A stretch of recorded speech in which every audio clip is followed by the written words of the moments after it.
Hello, and welcome back to VSL Serving Suggestions, a series where we take one of Philip Johnston's orchestration recipes and bring it to life using the Synchron player. My name is Shannon Moore, and today we have an exciting and pompous piece. We will be preparing Brass Fanfared au Gratin with running winds. Let's take a listen.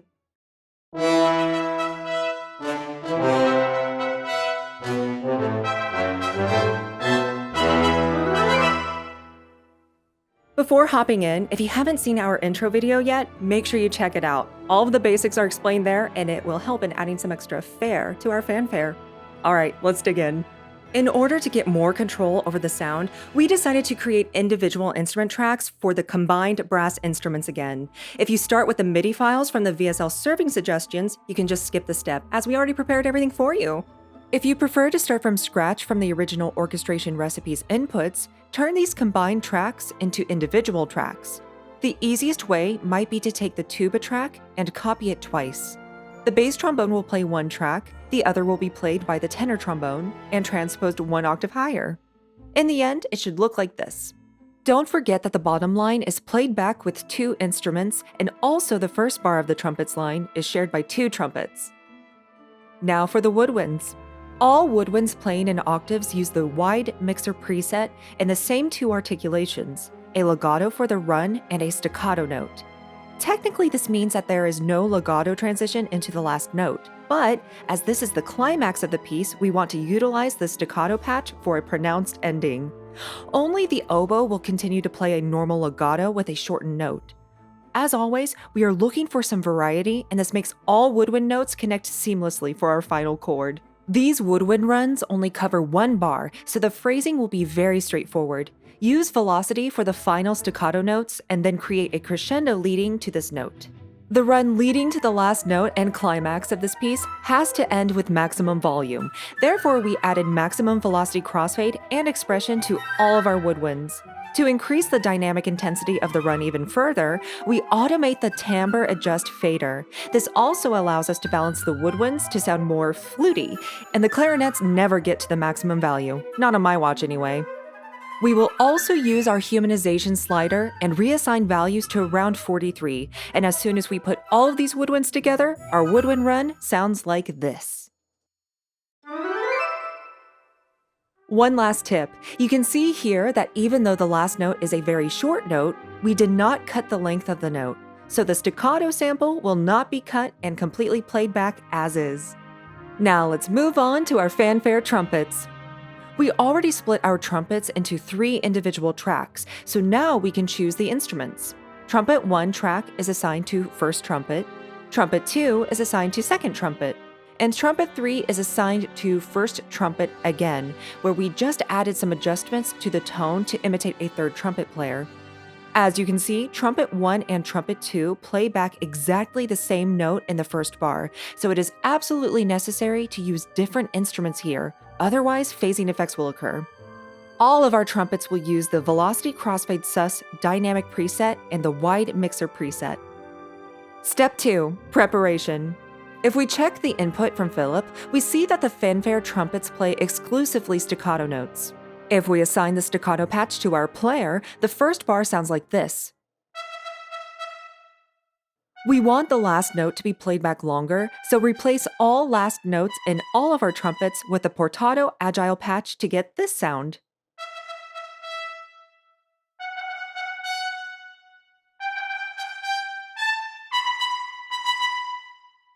Step 3. Basic phrasing. Phrasing is pretty simple. Since only short notes are used, we can make the overall dynamic with just velocity. First, add some random variations. Then put accents on the most important parts. In our case, that would be the last notes of the phrase and the last note in bar 4. In addition to this, make sure that there is a continuous crescendo during the end. Also, add a simple straight expression line from MIDI value 100 to maximum during the end to increase the crescendo effect, and repeat for all trumpets. Then you're done with phrasing. Step 4. Finishing touches. All 3 trumpets have a very bright sound. There are occasions where this would be fine, but having all 3 trumpets playing back can be a little much. We use the timbre adjust slider to tame the high frequencies a bit. For trumpet 2, we put the timbre adjust slider to value of 80. Trumpet 3 goes even lower to a value of 68. Trumpet 1 gets some extra love here. Timbre adjust is not assigned statically here, but over a curve. We start with a value of 71 here, but increase this to 90 for the last phrase and for the final note of the second phrase. This increases the crescendo effect even more and adds a nice little extra spice in the second phrase. For the last step, we are going to add some humanized delay values again. We've added values between 33 and 47. In order to create even more variety between our trumpets, especially between trumpet 1 and 3, which are played back by virtually the same instrument, we will use different tuning curves. These can be set in the Edit tab of the Synchron player. We will use the In-Tune Random version 1, version 2, and version 3 to assign a dedicated curve for each of our players. And here we are! With all the trumpets combined, they will lead us to this glorious fanfare.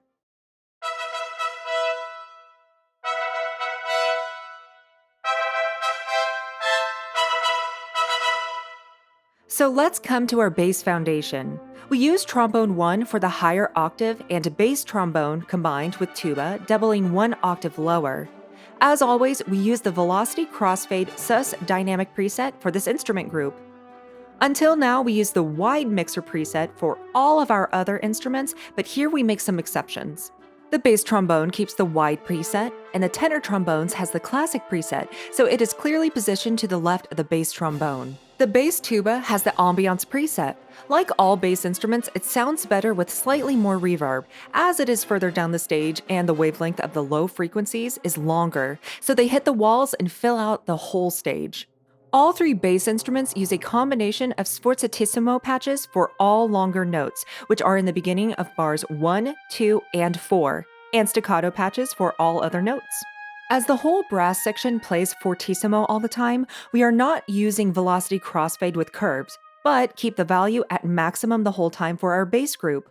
Only the short notes get some random velocity values to add some variation and accents, but we also stick to very high values here. So this is now how it sounds.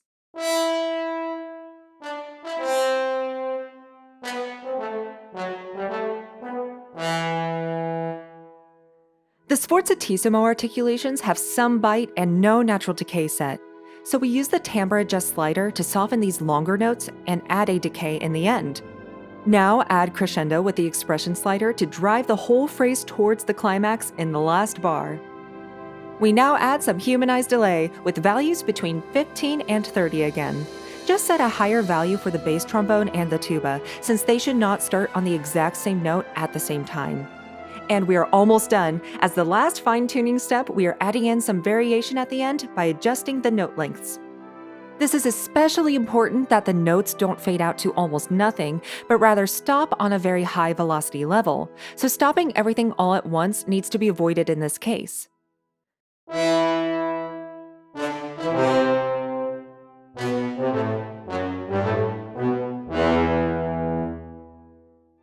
Mixing. Normally, the Synchron Prime Edition presets are very well balanced over all instruments, so we only suggest very minor adjustments in the master volume. However, in this serving suggestion, because we heavily use the timbre adjust parameter in the brass sections, we need to compensate a little bit more. Here are our suggestions for the master volumes. Mixing the woodwinds does require some extra attention. Normally, flutes in the upper octaves should be the most prominent, but with the default clarinet setting, it was still clearly noticeable. So 2 adjustments are suggested. Slightly reduce the reverb to bring the clarinet closer. Adjust the panning from 15% to the left to L1%, which puts the player almost exactly in the middle between our flute 1 and oboe 1 player. That's it for the mixing. We now add some global tempo track again, as shown in the previous serving suggestions. And then we're done! As a quick summary, these are the new things we covered in this video. How to build and balance typical woodwind runs. Create a new virtual player with timbre adjust and individual humanization tuning curves. And there you have it. Now you are full of glory and pride and are ready to take on the day. And you have some pretty good background music to follow you around too. As always, we encourage you to play around and to try out your own unique ideas. Check out Phil's original recipe for some inspirations and play around with some of the alternative solutions. Try all of the things listed here, like removing single woodwind instruments, add flutes and octaves and so on, or play around with some of the brass instruments, even though there is no cimbasso in the Synchron Prime edition. But before you do that, let's listen to the final piece.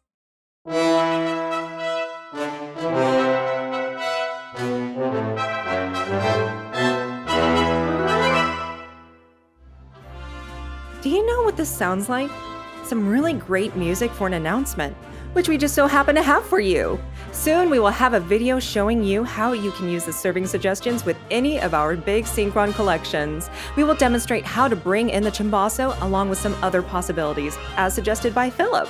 Speaking of Philip, a huge thank you for all of his great work with orchestration recipes, which is the core for our serving suggestions. If you're trying to get your head wrapped around composing with virtual orchestration, the super clear guides at orchestrationrecipes.com is a great place to start.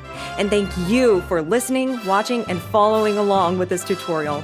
Don't forget to subscribe to stay up to date. Bye for now.